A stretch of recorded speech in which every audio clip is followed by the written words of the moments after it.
Tata IPL 2025. So నిన్నటి నుంచి Tata IPL 2025 అయితే స్టార్ట్ అయింది. ఫస్ట్ మ్యాచ్లో కేకేఆర్ వర్సెస్ ఆర్సీబీ మ్యాచ్ అయితే జరిగింది అండ్ ఆర్సీబీ వాళ్ళ ఫస్ట్ విక్టరీని అయితే అందుకున్నారు. So RCB fans social media మొత్తం కూడా హల్చల్ చేస్తున్నారు నిన్నటి మ్యాచ్ తర్వాత. 17 ఓవర్స్లోనే మనకంటే 17th ఓవర్లోనే మ్యాచ్ని అయితే కంప్లీట్ చేసేసారు కాబట్టి వాళ్ళ హై లెవెల్లో అయితే సెలబ్రేషన్స్ చేసుకుంటున్నారు.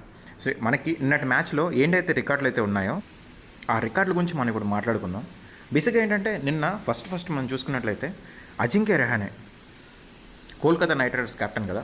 సో తను ఐపీఎల్ చరిత్రలో 3 ఫ్రాంచైజీలకి కెప్టెన్గా వహించిన తొలి భారత ఆటగాడిగా అయితే మనకి నిలిచాడు. ఏంటంటే ఐపీఎల్ 2025 సీజన్లో భాగంగా royal Challengers Bengaluru and KKR జరిగిన మ్యాచ్లో కేకేఆర్ కెప్టెన్గా అజింక్య రహానే అయితే మ్యాచ్ని స్టార్ట్ చేశాడు. సో ఇప్పుడు ఈ సీజన్లో కేకేఆర్ని అయితే మొత్తంగా కూడా రహానే నడిపించబోతున్నాడు. అండ్ శ్రేయస్ అయ్యర్ అయిపోయిన తర్వాత తన కెప్టెన్సీ నుంచి అజింక్య రహానేకి చాలా పెద్ద బాధ్యతలు వచ్చాయి. ఎందుకంటే డిఫెండింగ్ ఛాంపియన్స్ కేకేఆర్. సో తొలి మ్యాచ్లో తన బ్యాటింగ్తో అయితే మాత్రం అద్భుతంగా రాణించాడు రహానే. అండ్ తన విధ్వంసకర బ్యాటింగ్ 25 బాల్స్లోనే హాఫ్ సెంచరీ అయితే సాధించాడు అండ్ పాత రహానేని గుర్తు చేశాడు. సో ఇంతకుముందు రహానే పూణే సూపర్ జైంట్స్తో పాటు రాజస్థాన్ రాయల్స్కి కూడా కెప్టెన్గా అయితే ఉన్నాడు.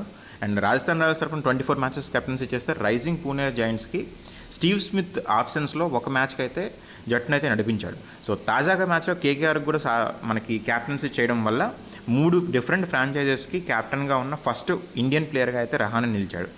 అండ్ దీంతోపాటు మనకి నెక్స్ట్ శ్రేయస్ అయ్యర్ కూడా ఈ దీంట్లో మనకి సెకండ్ ప్లేయర్గా అయితే అవ్వబోతున్నాడు. ఎందుకంటే రహానే తర్వాత 3 డిఫరెంట్ టీమ్స్కి క్యాప్టెన్గా ఉన్న ఇండియన్ ప్లేయర్ అయితే మాత్రం శ్రేయస్ అయ్యర్. ఎందుకంటే అతను ఫస్ట్ ఢిల్లీ క్యాపిటల్స్కి చేశాడు, దాని తర్వాత కేకేఆర్ అండ్ ఇప్పుడు ఈ సీజన్లో పంజాబ్ కింగ్స్కి క్యాప్టెన్గా అయితే ఎంపికయ్యాడు.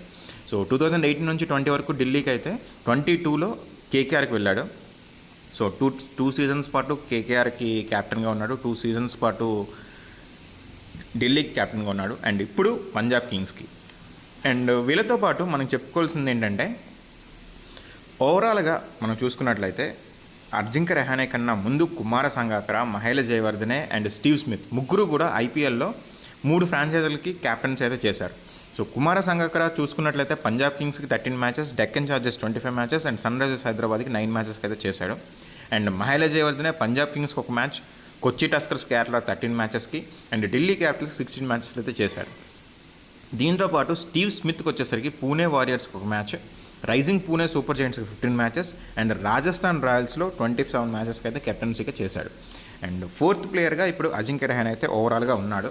అండ్ దీంతోపాటు మనకి మ్యాచ్ గురించి చూసుకున్నట్లయితే ఫస్ట్ 174 రన్స్ చేసింది కేకేఆర్. సో అజింక్య రహానే 56 31 బాల్స్లో అండ్ సునీల్ నరైన్ 26 బాల్స్లో 44 రన్స్.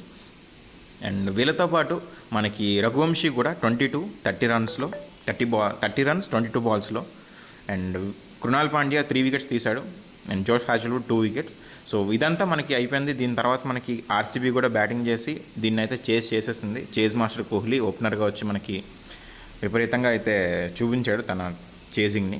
అండ్ ఇప్పుడు నెక్స్ట్ చూసుకున్నట్లయితే విరాట్ కోహ్లీ రికార్డ్స్ గురించి చూస్తే 4 డిఫరెంట్ టీమ్స్ మీద 1000+ రన్స్ చేసిన ఫస్ట్ బ్యాటర్గా అయితే మాత్రం విరాట్ కోహ్లీ రికార్డ్ సృష్టించాడు. ఐపీఎల్లో 4 డిఫరెంట్ టీమ్స్ మీద 1000+ రన్స్ అయితే ఇప్పుడు విరాట్ కోహ్లీకి ఉన్నాయి.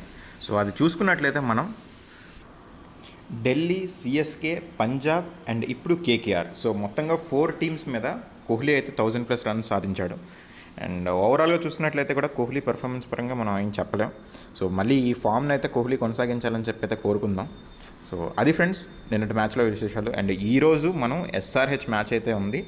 ఎస్ఆర్హెచ్ మ్యాచ్లో మనం ఆల్రెడీ చూసాం ప్లేయర్స్ ఎలా ఉన్నారో.